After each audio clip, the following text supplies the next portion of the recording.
नमो नमः भवतां सर्वेषां सर्वासां च हार्दिकं स्वागतम्। मित्राणि, अद्य वयं महाकवि कालिदासकृत अभिजान शाकुन्तलं नाटकस्य प्रथमः अंकः यस्य नाम आश्रम प्रवेशः वर्तते। महाकवि कालिदासकृत अभिजान शाकुन्तलम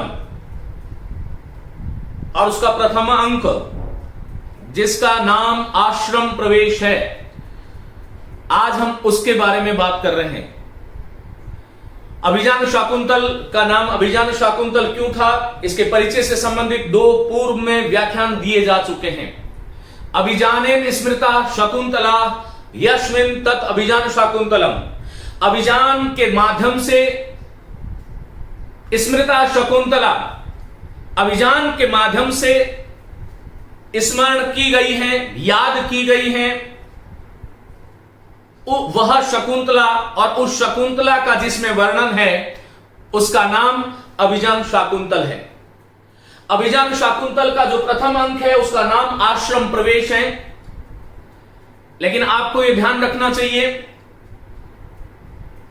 कि संस्कृत साहित्य में जितने भी कवि हुए, उन्होंने जब कभी भी अपनी रचना का आरंभ किया तो किसी न किसी अपने इष्ट आराध्य देव के मंगलाचरण, उनकी स्तुति, उनसे आशीर्वाद लेते हुए उस ग्रंथ की शुरुआत करी। और उसका कारण यह था मंगलम आचरयति, कि जो रचना हम शुरू कर रहे हैं वह पूर्णता को प्राप्त हो, उसमें किसी प्रकार का कोई विघ्न नहीं आए। इसलिए प्रत्येक कवि ने मंगलाचरण का विधान किया है। महाकवि कालिदास ने इस अभिजान शाकुंतल के आरंभ में अपने इष्ट देव शिव की स्तुति की है। और पुराणों में शिव की 8 मूर्तियां बताई गई हैं। पृथ्वी, जल, तेज, वायु, आकाश, ये 5 महाभूत याद रखें। एक चंद्रमयी मूर्ति है, एक सूर्य रूपा मूर्ति है और एक यजमान मूर्ति है। भगवान शिव इन 8 प्रकार की मूर्तियों से युक्त हैं, ऐसा कथन पुराणों में भी आता है। और कालिदास ने अपने अनन्य उपासक जिसके वो थे और उस शिव की आराधना नांदी पाठ के माध्यम से अपने इष्ट देव की आराधना की है। ग्रंथ के आरंभ में सूत्रधार का कथन है और ये श्लोक जो है वो सूत्रधार अभिजान शाकुंतल की शुरुआत के आरंभ में ये पढ़ता है। इसका नाम नांदी पाठ है। प्रथम अंक का पहला श्लोक बहुत ही महत्वपूर्ण है। नांदी पाठ क्यों है, हमें यह ध्यान रखना चाहिए कि नंदयति देवता या सह नांदी पाठ, जिस स्तुति से देवता प्रसन्न होते हैं उसका नाम नांदी पाठ है। और किसी भी नाटक के आरंभ में नाट्य शास्त्र के अनुसार नांदी पाठ होना चाहिए। नांदी पाठ के 2 प्रयोजन हो सकते हैं, एक तो किसी देव विशेष की स्तुति और दूसरा जो है वह कथानक जो है उस कथानक की सूचना, कथानक की सूचना। ये 2 किसी भी नांदी पाठ की आवश्यक शर्त है। महाकवि कालिदास इस श्लोक के माध्यम से इन दोनों जो नांदी के लिए बहुत आवश्यक है, इन दोनों प्रयोजनों में पूर्णतः सफल हुए हैं, ऐसा कहा जा सकता है। एक तरफ वह 8 मूर्तियों से युक्त भगवान शिव की स्तुति करते हैं, तो दूसरी तरफ संपूर्ण अभिजान शाकुंतल जो है उसकी कथा वस्तु है, उसका परिचय भी पाठकों के समक्ष पहले ही श्लोक के माध्यम से दे देते हैं। ये जो श्लोक आप देख रहे हैं, इस श्लोक में ध्यान रखिएगा स्रगधरा छंद है। छंदः पादौ वेदस्य, संहिता, ब्राह्मण, आरण्यक, उपनिषद, ये वैदिक साहित्य है और वेद के 6 अंग है जिसको हम वेदांत कहते हैं। 6 वेदांत की परिकल्पना हमारे भारतीय ऋषियों ने कही कि शिक्षा, कल्प, व्याकरण, निरुक्त, ज्योतिष और छंद, ये 6 वेदांग है। और छंदः पादौ वेदस्य, छंद जो है वेद रूपी पुरुष का पांव है। और इसी परंपरा का निर्वहन करते हुए इस नांदी पाठ का संयोजन महाकवि कालिदास ने श्रगधरा छंद के माध्यम से पाठकों के समक्ष किया है। ये श्रद्धरा छंद क्या है, मैं इसका अर्थ बताऊंगा, कैसे देव की स्तुति हुई है और कैसे इससे कथानक की सूचना हुई है, सूचना प्राप्त होती है, इसके बारे में हम बात करेंगे। लेकिन पहले मैं आप लोगों को बता देता हूं कि श्रद्धरा छंद होता क्या है। श्रद्धरा छंद का लक्षण है, ये लक्षण है म्रभनैर्यानाम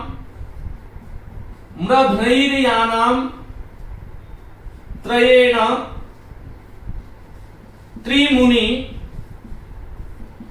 यतियुता श्रद्धरा कीर्तितेयम्।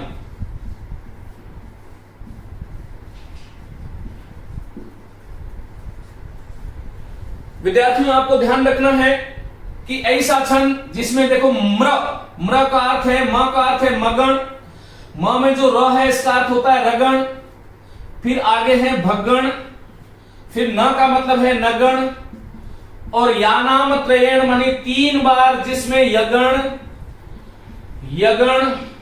और यगण हो, और त्रिमुनि यतियुता प्रत्येक 7 वर्णों पर यति हो, कुल 21 वर्ण हो, वहां पर श्रद्धरा छंद होता है। इस पद्य में किस प्रकार से श्रद्धरा छंद है इसके बारे में हम बात करेंगे, लेकिन पहले इसकी लय मैं आपको बता देता हूं। मेरे साथ साथ आप लोग जितने भी विद्यार्थी इस कक्षा को सुन रहे हैं, मेरे साथ साथ आप लोग बोलते जाएं। श्रद्धरा कीर्तितेयम् म्रभनैर्यानाम त्रयेण, प्रत्येक 7 वर्ण पर रुकना है। म्रभनैर्यानाम त्रयेण त्रिमुनियतियुता श्रद्धरा कीर्तितेयम्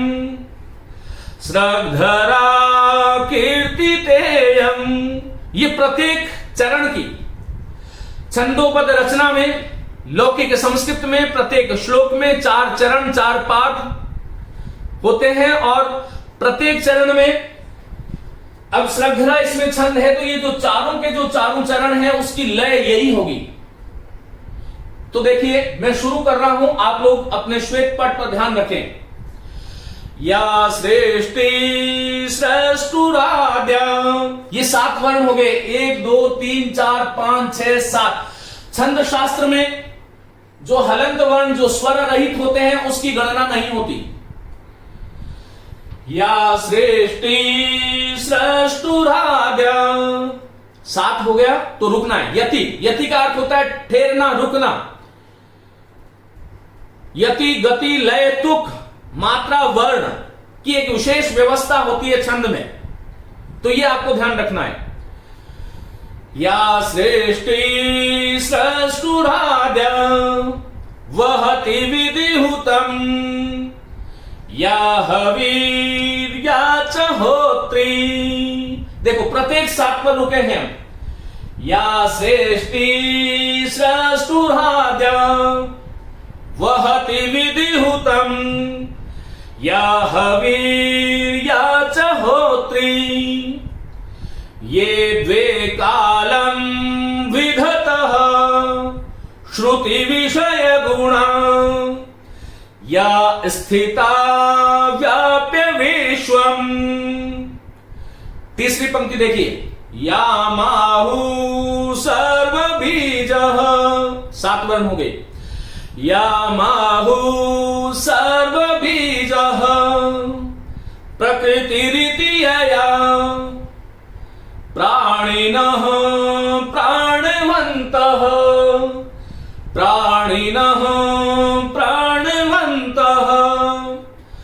प्रत्यक्षाभिप्रपन्नस्तनुभिरवतु वा ताभिरष्टाभिरीशः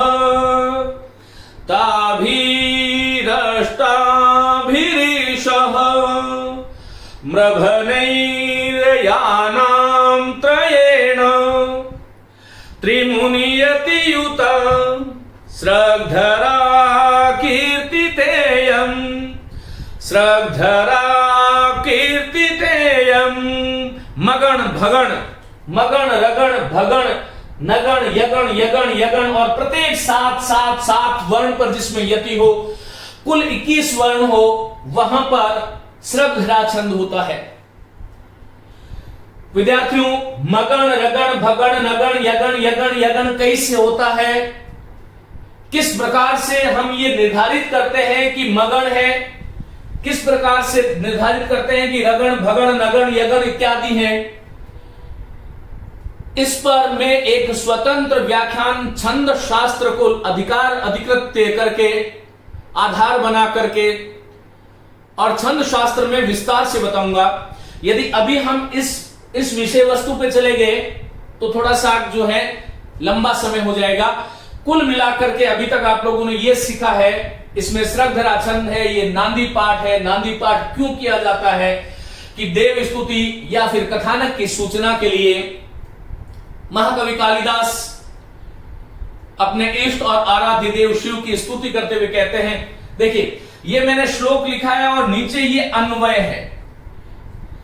अभिजान शाकुंतल की शुरुआत है ये, इसलिए संस्कृत के जो नवीन विद्यार्थी हैं उनको यह ध्यान रखना चाहिए कि किसी भी कवि ने जब छंद श्लोक की रचना करी तो छंद का परिमाण जो था, मात्रा यति गति और तुक जो था, गणों के अनुसार उन वर्णों को, उन शब्दों को पूरी पंक्ति में कहीं भी रख दिया गया। लेकिन अन्वय का अर्थ है कर्ता कर्म और क्रिया का सही सही अन्वय करना। तो किसी भी श्लोक का अर्थ करने से पहले हमें अन्वय करना चाहिए। अन्वय करने के कुछ नियम हैं, उन नियमों की हम बात करेंगे लेकिन आज नहीं। ये एक श्लोक था, इस श्लोक का अन्वय नीचे लिखा गया। देखिए, या सृष्टु आद्या सृष्टि, या सृष्टु आद्या सृष्टि, या अर्थात जो, सृष्टु या का अर्थ है जो, और सृष्टु जो शब्द है, सृज धातु में जब त्रिच प्रत्यय जुड़ता है तब शब्द बनता है सृष्टा, और फिर सृष्टा सृष्टारह सृष्टारह षष्ठी शब्द बनता है, फिर पुल्लिंग में सृष्टा बन जाता है। और इस सृष्टा शब्द का माने पुल्लिंग का षष्ठी विभक्ति एक वचन सृष्टु है। या अर्थात जो, सृष्टु अर्थात सृज धातु माने सर्जना करने वाले, बनाने वाले कौन, ब्रह्मा की। तो सृष्टु शब्द का अर्थ है ब्रह्मा की आद्या सृष्टि ही, जो ब्रह्मा की सबसे पहली सृष्टि है। अर्थात वो कौन सी सृष्टि है जो सबसे पहली सृष्टि कही जाती है, तो वो है जलमयी मूर्ति, वो है जलमयी मूर्ति। मनुस्मृति में भी कहा गया है अप एव ससर्जालो, मनुस्मृति प्रथम अध्याय का 8वां श्लोक, अप एव ससर्जादौ, अर्थात सृष्टि की निर्माण प्रक्रिया में सबसे पहले जिस तत्व का निर्माण हुआ वह अप है, अर्थात जल है। भारतीय मनीषा ने सदैव ऐसा चिंतन किया है और सृष्टि का प्रत्येक प्राणी के मन में ऐसा चिंतन सदैव होता है कि सृष्टि का निर्माण कैसे हुआ। और यह जो चिंतन था कहीं न कहीं अन्वेषण जो था वह हमें इस बात पर पहुंचा देता है, और ये निर्विवाद सत्य है कि इस ब्रह्मा की सृष्टि में सबसे पहला जो तत्व है वो जल है। और इसीलिए कहा या सृष्टु आद्या सृष्टि, जो सृष्टु माने सृष्टि बनाने वाले ब्रह्मा की आद्या सृष्टि, जो सबसे पहली सृष्टि है, अर्थात भगवान शिव की जलमय मूर्ति या भगवान शिव का जलीय स्वरूप जो है उसको मैं प्रणाम करता हूं। महाकवि कालिदास इन पंच महाभूतों सूर्य और चंद्र और यजमान के माध्यम से शिव की स्तुति कर रहे हैं, और व्याज से ये जो हमारी सृष्टि पंच भौतिक जो सृष्टि है उसकी भी कहीं ना कहीं उपासना कर रहे हैं। बहुत गहरा गंभीर गूढ़ अर्थ है, प्रत्येक पद में श्लेष है। तो हम दो अर्थों की बात करेंगे, एक तो देव स्तुति की और एक कथानक की सूचना की। या अर्थात जो सृष्टि ब्रह्मा की आद्या सृष्टि जो पहली सृष्टि है अर्थात जलमयी मूर्ति, पहले मैं जो है देव स्तुति की बात करता हूं। फिर कह रहे हैं या विधि हुतम हवि ही वहती, या अर्थात जो विधि हुतम विधिना हुतम तृतीया तत्पुरुष समास है, विधि विधान द्वारा हुतम अर्थात आहूत की गई हवन की गई जो हवि है उसको वहती, जो हवि को वहन करने वाली है। स्मृतियों में भी कहा गया अग्नि मुखा वही देवा, वो देवताओं तक जो हवि को जो ले जाते हैं, हम जो स्वाहा करते हैं और वो स्वाहा जो है अग्नि ऊर्ध्वगामी होती है, अग्नि अपनी लपटों के माध्यम से वो देवों तक पहुंचाती है। आप लोगों ने ध्यान किया होगा कि स्तुति तो हम इंद्र को दे रहे हैं, इंद्राय स्वाहा, देवाय स्वाहा, शिवाय स्वाहा, हनुमते स्वाहा, सरस्वती स्वाहा, तमाम देवताओं की स्तुति हम अग्नि में डाल रहे हैं और नाम किसी और का ले रहे हैं। तो इसीलिए कहा गया है स्मृति ग्रंथों में कि अग्नि मुखा वही देवा, निश्चय ही अग्नि ही मुख है, अग्नि मुख के माध्यम से देवता जो है अपनी हवि को ग्रहण करते हैं। और महाकवि कालिदास इस तथ्य को भली भांति जानते थे, इसलिए उन्होंने दूसरी जो मूर्ति बताई वो बताई अग्नि रूपा मूर्ति। कहते हैं या विधि हुतम हवि वहती, जो विधि विधान पूर्वक यज्ञ के माध्यम से जो हवि दी जाती है उसको वहन करने वाली कौन? अग्नि रूपा मूर्ति, उसको मैं प्रणाम करता हूं। या च होत्री, और या अर्थात जो च अर्थात और, या और जो होत्री जो हवन करने वाली यजमान रूपा मूर्ति है। तो तीसरा जो है यजमान रूपी मूर्ति का स्मरण किया गया। यजमान रूपी मूर्ति जो हवन करने वाली है, जो उसका विधान करती है, वह यजमान रूपा मूर्ति है। कालिदास उसकी भी स्मरण, उसकी भी स्तुति करते हैं। फिर कहते हैं ये द्वे कालम विदतः, ये देखो ये द्वे कालम विदतः, ये अर्थात जो दो कालों का विधान करती हैं। ये द्वे कालम विदतः, जो दो प्रकार के काल का विधान करती हैं। सूर्य रूपा मूर्ति और चंद्रमा रूपा मूर्ति, सूर्य और चंद्र रूपी जो मूर्ति है उसकी बात कर रहे हैं। सूर्य की गति से सौर मास और सौर वर्ष की गणना होती है, चंद्रमा की गति से चांद्र मास और चांद्र वर्ष की गणना होती है। और यही दो मूर्तियां हैं, सूर्य और चंद्रमा, जिसकी गति से दिन और रात का विधान होता है, जिसकी गति से यह समय चालित होता है, जिसकी गति से यह सृष्टि अपने विविध अनेक प्रकार के उपादानों में उल्लसित होती है, हर्षित होती है। ऐसी दो काल रूपी काल को बनाने वाली जो मूर्तियां हैं उनको मैं कालिदास वंदना करता हूं। फिर वो कहते हैं श्रुति विषय गुणा। श्रुति कहते हैं कान को, कान का विषय गुण अर्थात कौन? आकाश। श्रुति का विषय शब्द है और शब्द का गुण आकाश है। न्याय दर्शन में पंच तन्मात्राओं की परिकल्पना की गई। शब्द, रूप, रस, गंध और स्पर्श, 5 तन्मात्राएं हैं और पंच महाभूत है। इन पंच तन्मात्राओं और पंच महाभूतों को आधार बनाते हुए महाकवि कालिदास कहते हैं श्रुति विषय गुणा। श्रुति कान का विषय कौन? शब्द, और शब्द किसका गुण? आकाश का। या अर्थात जो श्रुति विषय गुण का की अधिष्ठात्री होकर के आकाश रूपा मूर्ति जो विश्वम व्याप्य स्थिता, जो संपूर्ण विश्व को व्याप्त करके स्थित है, जो संपूर्ण विश्व को व्याप्त करके स्थित है। आकाश क्योंकि विभु है इसलिए वो संपूर्ण विश्व को व्याप्त करके स्थित है। ऐसी आकाश रूपा मूर्ति, छठी मूर्ति जो है मैं यहां लिख देता हूं। छठी जो मूर्ति है वह जो है कौन सी मूर्ति है? आकाश रूपा मूर्ति है। और इसका कथन किया गया श्रुति विषय गुणा या विश्वम व्याप्य स्थिता। जो कान का विषय शब्द है और शब्द का गुण आकाश है, जो संपूर्ण विश्व को व्याप्य स्थिता, संपूर्ण विश्व को व्याप्त करके स्थित हैं। याम सर्वबीज प्रकृति इत्याहु, आहु मनि कहा गया है याम अर्थात जिसको, सर्वबीज प्रकृति इत्याहु जो तमाम प्रकार के, सभी प्रकार के जो बीज हैं उनकी प्रकृति आहु कहा गया है। ये धरती जिसको हम मां कहते हैं, पृथ्वी कहते हैं, ये पृथ्वी तमाम तरह के जो बीज हैं उनकी प्रकृति है, उन बीजों को वहन करने वाली है। ये धरा ही वो है जो तमाम प्रकार के बीज की कारणभूत प्रकृति है। हम और आप भी इसी प्रकृति के फल हैं और उसी प्रकृति पर ये तमाम तरह का, जिसको हम वनस्पति इत्यादि, पहाड़ पर्वत कुछ भी कह रहे हैं, तो जो सभी प्रकार के बीजों की प्रकृति अर्थात मूल कारण है, ऐसी कौन सी मूर्ति है बताइए? पृथ्वी रूपा मूर्ति को मैं वंदन करता हूं। और आगे क्या कहते हैं?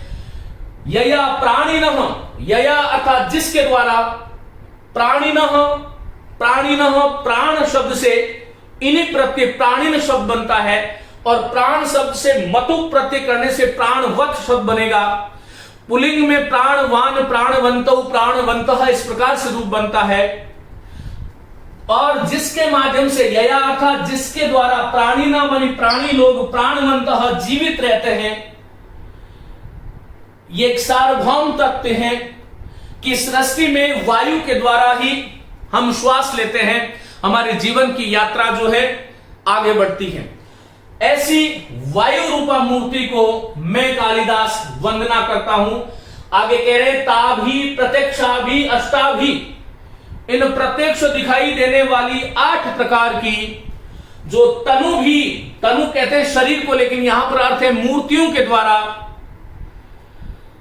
जो अष्टप्रताभी प्रत्यक्षाभि जो प्रत्यक्ष दिखाई देने वाली है। आकाश, पृथ्वी, जल, तेज, वायु, सूर्य, चंद्र और यजमान, ये 8 प्रकार की जो मूर्तियां हैं वो प्रत्यक्ष रूप से दिखाई देती हैं। और भगवान के इन्हीं इंद्रियों के माध्यम से भगवान के उस स्थूल स्वरूप का दर्शन हम कर सकते हैं। सूक्ष्म स्वरूप को देखने के लिए तो मन की आंखें चाहिए, लेकिन वह प्रत्यक्ष दिखाई देने वाली जो अष्टाभि तनु भी, जो 8 प्रकार की तनु भी जो मूर्तियां हैं, जो शरीर है, प्रपन्न उससे युक्त, प्रपन्न प्र उपसर्ग पद धातु कथा प्रत्यय, उससे युक्त जो ईश्वर, ईशः जो है वह, ये वह अर्थात हमारा, युष्मत शब्द का षष्ठी विभक्ति बहुवचन का वैकल्पिक रूप युष्माकम की जगह वह, अवतु अर्थात रक्षा करे, वह भगवान शिव पृथ्वी, जल, तेज, वायु, आकाश, सूर्य, चंद्र और यजमान रूपी इन 8 मूर्तियों से युक्त है। और ये इन 8 मूर्तियां जो प्रत्यक्ष रूप से दिखाई देती हैं, इन 8 प्रकार की मूर्तियों से युक्त होकर के हम सब दर्शकों की, पाठकों की, लेखकों की, सुनने वालों की, सुनाने वालों की, सबकी रक्षा करे, ऐसा मंगल आचरण किया गया भगवान शिव की स्तुति नांदी पाठ के माध्यम से। अब विद्यार्थियों, आगे कुछ एक नई बात जो आपको पुस्तकों में भी नहीं मिलेगी, और मैंने आपको कहा था कि नांदी पाठ जो है, उस नांदी पाठ के 2 प्रयोजन हैं। एक तो देवता की स्तुति और एक कथानक की सूचना। अभिजान शाकुंतल का जो कथानक है उसके विषय में मैं पूर्व में बात कर चुका हूं। महाकवि कालिदास ने कहीं पे निशाना, कहीं पे निगाह वाली बात थी, और उन्होंने भगवान शिव के व्याज से उस कथानक की सूचना भी पाठकों को दे दी। वह सूचना क्या है, ध्यान से सुनो। दूसरा, या सृष्टु आद्या सृष्टि, या सृष्टु अर्थात जो ब्रह्मा की, जो सृष्टि निर्माता की आद्या सृष्टि अर्थात शकुंतला, गुणों में, रूप में, सौंदर्य में, शील में, चरित्र में, भाव में और विचार में, इस विधाता की प्रथम सृष्टि है। महाकवि कालिदास ने अभिजान शाकुंतल में शकुंतला का जो रूप, सौंदर्य, वर्णन, चित्रण चित्रित किया, वह निश्चय ही उस शकुंतला को अनिंद्य सुंदरी घोषित करता है। चित्रे निवेश्य परिकल्पित सत्व योगा, आगे पढ़ोगे। कालिदास कल्पना करते हैं कि चित्रे निवेशे परिकल्पित सत्व योगा। पहले चित्र बनाया गया, पहले चित्र फलक पर कच्चा चित्र ब्रह्मा ने शकुंतला का बनाया और उसके बाद में सत्व, परिकल्पित सत्व योगा, उसके बाद में उसको जीव उसमें डाला गया। वह अनिंद्य और अपूर्व सुंदरी है, वह अभूतपूर्व सृष्टि है उस ब्रह्मा की। इसलिए यह सृष्टि आद्या सृष्टि, अर्थात जो सृष्टि निर्माणक जो देव है उसकी आद्या सृष्टि अर्थात पहली कोई सृष्टि है तो वह शकुंतला है। या विधिहुतम हविवहति, और वह शकुंतला, या अर्थात जो विधिहुतम, हस्तिनापुर के पुरुवंशी राजा दुष्यंत जो इस नाटक का नायक है, उसके वीर्य रूपी हवि को वहन करने वाली जो है आसन्न प्रसववा थी, वो जब शकुंतला को पति ग्रह में भेज रहे थे, तो या विधिहुतम हविवहति, जो विधि विधान पूर्वक गांधर्व विधि से विवाह हुआ था और उसके बाद में दुष्यंत की हवि को जो वहन करने वाली है, या चहोत्री, और जो हवन करने वाली जो मूर्ति है, यहां पर महर्षि कर्ण है। और जो हवन करने वाले कैसे, शकुंतला जो उनकी पालिता पुत्री थी, उस पालिता पुत्री को दुष्यंत के साथ विवाह में आहुत करते हैं, उसकी हवि देते हैं। इसलिए हवन करने वाले कौन है, कर्ण है। ये द्वे कालम विधत, ये द्वे, और जो दो कौन, प्रियंवदा और अनसुया, कालम विधत अर्थात काल को जानती हैं, काल की सूचना जिनके पास है। ऋषि दुर्वासा जब उसको शाप दे देते हैं, उस शाप से ग्रस्त शकुंतला को उसकी निवृत्ति का कोई पता नहीं था कब समाप्त होगा। लेकिन ये द्वे कालम विधत, वह दो सखियां जो थी अनसुया और प्रियंवदा, वो शाप की अवधि को जानती थी, उस काल को जानती थी, उसकी सीमा को जानती थी। इसलिए अनसुया और प्रियंवदा ये द्वे है। कथानक की सूचना भी देनी चाहिए नांदी पाठ के माध्यम से, और देवता की स्तुति भी होनी चाहिए। ये कवि का कौशल है। और इसीलिए कहा जाता है कि जहां न पहुंचे रवि वहां पहुंचे कवि। कवि की कल्पना अद्वितीय है, कवि का कल्पना संसार अद्वितीय है। कवि की जो कबीर परिभू मनीषी स्वयंभू या तथ्य तो अर्थान व्यक्तदाति शाश्वतीभ्य समाभ्य। ईशावास्य उपनिषद का यह कथन निश्चय ही सार्थक है कि कवि वह कल्पना है, कवि इस सृष्टि का ऐसा अद्भुत कर्मकार है, ऐसा अद्भुत विश्वकर्मा है, जो इस संसार के संपूर्ण पदार्थों को उसी रूप में वर्णन करता है जिस रूप में वह चाहता है। इस संसार का उत्थान और पतन का जो निमित्त है वो कहीं ना कहीं कवि की लेखनी ही तो है। उस लेखनी के माध्यम से ही तो इस सृष्टि जो है, इस सृष्टि का चक्र जो है वो दोलायमान हुआ है, या सृष्टि का जो चक्र है वो परिवर्धित हुआ है। ऐसा हमारा मानव इतिहास इस बात का गवाह है। जो मन के विचार हैं, जो मस्तिष्क के विचार हैं, उसको उसी रूप में चित्रित कर देना यह कोई कवि ही कर सकता है, यह ध्यान रखना चाहिए। और आगे क्या कहा गया, श्रुति विषय गुण या विश्वम व्याप्ति स्थिता। श्रुति विषय गुण, श्रुति अर्थात कान का विषय होकर के जो शकुंतला के जो गुण है, शकुंतला का जो चरित्र है, शकुंतला का जो व्यक्तित्व है, वह कान में जाकर के, संपूर्ण सृष्टि के कान में जाकर के विश्वम श्रुति विषय गुण, संपूर्ण सृष्टि में उसकी कीर्ति, उसका यश जो है संसार के कानों में स्थित होकर के संपूर्ण विश्व को व्याप्त करके स्थित है। यह हम जानते हैं इस बात को कि शकुंतला का चरित्र जो कालिदास ने अपने अभिजान शाकुंतल में चित्रित किया, वो ऐसा एक उदात्त चरित्र है जिसको शायद कोई भी भाषा प्रेमी, कोई भी साहित्य प्रेमी, भाषा प्रेमी जाने कि नहीं जाने, लेकिन साहित्य प्रेमी शकुंतला के नाम से अभिज्य नहीं है, तो उसकी जो गुणों की जो कीर्ति है वह संपूर्ण लोक के कानों में पहुंचकर इस संपूर्ण विश्व में विस्तीर्ण हो गई है, व्याप्त हो गई है। इस पंक्ति का ऐसा भाव है, याम सर्वबीज प्रकृति आहु, और याम अर्थात जिस शकुंतला को ने भरत जैसे प्रतापी पुत्र को पैदा किया और जिसने सभी प्रजाएं जो थी, सर्वबीज प्रकृति थी, जो सभी प्रकार का जो प्रजाएं जो हैं उन प्रजाओं का पालन करने वाला वो है। तो इसके माध्यम से भरत की जो है सूचना दी गई, यया प्राणिनः प्राणवन्तः, और जिसके माध्यम से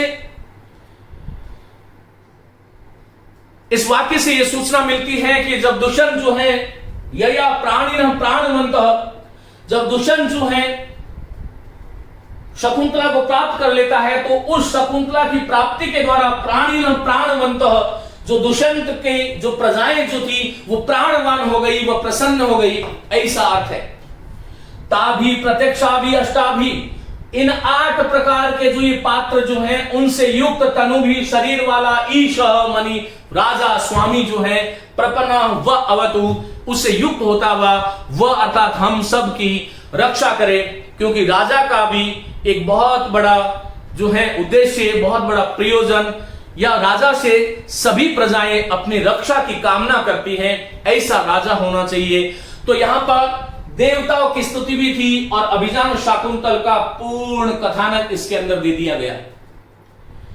ऐसी अद्भुत सृष्टि करने वाले महाकवि कालिदास इस साहित्य में जब अमर हुए तो यूं ही नहीं हो गए। उनकी लेखनी में जो पैनापन है, उनके शब्दों में जो माधुर्य है, जो सहजता है, वैधर्मी गुण उनके काव्य की सबसे बड़ी विशेषता है। कहीं काठिन्य नहीं है, शब्दों का चयन भाव के अनुरूप किया गया। यहां पर यह ध्यान रखना, प्राणिनः प्राणवंत जो शब्द है इसमें पुनरुक्त वदावभास अलंकार है। पुनरुक्त वदावभास अलंकार वहां पर होता है जहां पर वस्तुतः पुनरुक्ति होती नहीं लेकिन दिखाई दे रही है। प्राणिनः शब्द में बता चुका हूं, प्राण शब्द से इन्हीं प्रत्यय प्राणीन प्राण वाला है जो, और प्राणवंतः दोनों अलग अलग संदर्भों में प्रयुक्त हुए हैं, यहां पर पुनरुक्त नहीं है, फिर भी उसकी प्रतीति हो रही है, इसलिए पुनरुक्त वदावभास अलंकार कह सकते हो।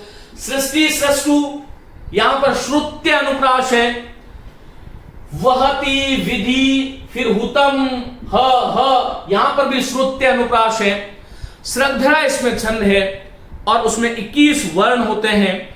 साथ ही सृष्टि शब्द की उत्पत्ति सृज धातु से त्रिज प्रत्यय सृष्टु की, और सृष्टि की सृज धातु से कितने प्रत्यय करोगे तो सृष्टि शब्द बनता है। वहति में वह धातु है और वह ले जाने अर्थ में वहति वहत वहंती। विधि में वी उपसर्ग है, धा धातु कतक प्रत्यय। हुतम जो शब्द है उसमें हु धातु और कत प्रत्यय है। या जो है वो यत् सर्वनाम का स्त्रीवाचक रूप है। होत्री शब्द जो है वो हु धातु से त्रिज प्रत्यय होत्री बनेगा और फिर गीत प्रत्यय जुड़ गया है तो होत्री शब्द बन गया। ये द्वे कालम जो है नपुंसक है, इसलिए ये द्वे इस प्रकार का कथन किया गया। और जो नपुंसक का द्विवचन होता है वही स्त्रीलिंग का द्विवचन भी होता है अनेक शब्दों में, इसलिए स्त्रीलिंग और नपुंसक दोनों में चलता है। श्रुति विषय गुणा जो है बहुब्री समास है। स्थिता जो शब्द है उसमें स्था धातु है और स्था धातु के साथ कतक प्रत्यय है। व्याप्य जो शब्द है उसमें वी उपसर्ग है, आप धातु है और साथ में ल्यप प्रत्यय है। याम और आहु, आहु जो प्रयोग है वो लिट लकार का प्रयोग है। सर्वेशाम बीज, सर्वेशाम बीज जो है वो सर्व बीज है। प्रकृति शब्द प्र उपसर्ग क्री धातु कितने प्रत्यय से बना है।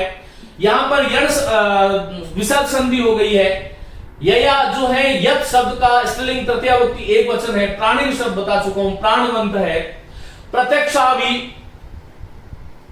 प्रोक्षः अक्षि, अक्षणा प्रोक्षः अव्यय भाव समास है, तृतीयावक्ति है। प्रपन्न जो शब्द है उसमें प्र उपसर्ग है, पद धातु है और कत प्रत्यय है। तनु भी तनु शब्द की तृतीयावक्ति है। अवतु रक्षा करने को कहते हैं, अवरक्षण अर्थ वाली धातु है। व और ता, वस्ता दिखाई दे रहा है यहां पर, व जो है उसके आगे जो विसर्ग था उसका स बन गया है। फिर ता भी ही यहां भी विसर्ग संधि हो गई है। फिर अष्टा भी, अष्ट शब्द का अष्टा भी बनता है तृतीयवती, और ईश यहां भी विसर्ग संधि है। इस प्रकार से व्याकरणात्मक टिप्पणी सहित और ये संपूर्ण कथानक किस प्रकार से आगे चलेगा, इसकी हम आगे जैसे जैसे बढ़ेगा वैसे वैसे बात करेंगे। आप जो है इसको बहुत ध्यान से पढ़ें और हृदयंगम करें। परीक्षा की दृष्टि से भी, संस्कृत को सीखने की दृष्टि से भी प्रयास मेरा यह होगा कि इन श्लोकों के माध्यम से न केवल संस्कृत का मैं आपको तोता बनाऊं, अपितु शब्द की मीमांसा क्या है, कोई शब्द बना कैसा है, उस शब्द की संरचना में कौन सा उपसर्ग है, कौन सा प्रत्यय, कौन सा संधि, कौन सा समास, कौन सा उपसर्ग, कौन सा छंद है और कौन सा अलंकार है, इन्हीं में से आपको व्याकरण निकल करके आपके सम्मुख आएगी। प्रयास आपको करना है कि आप किस रूप में उसको जो है पकड़ पाते हैं। मेरी शुभकामनाएं।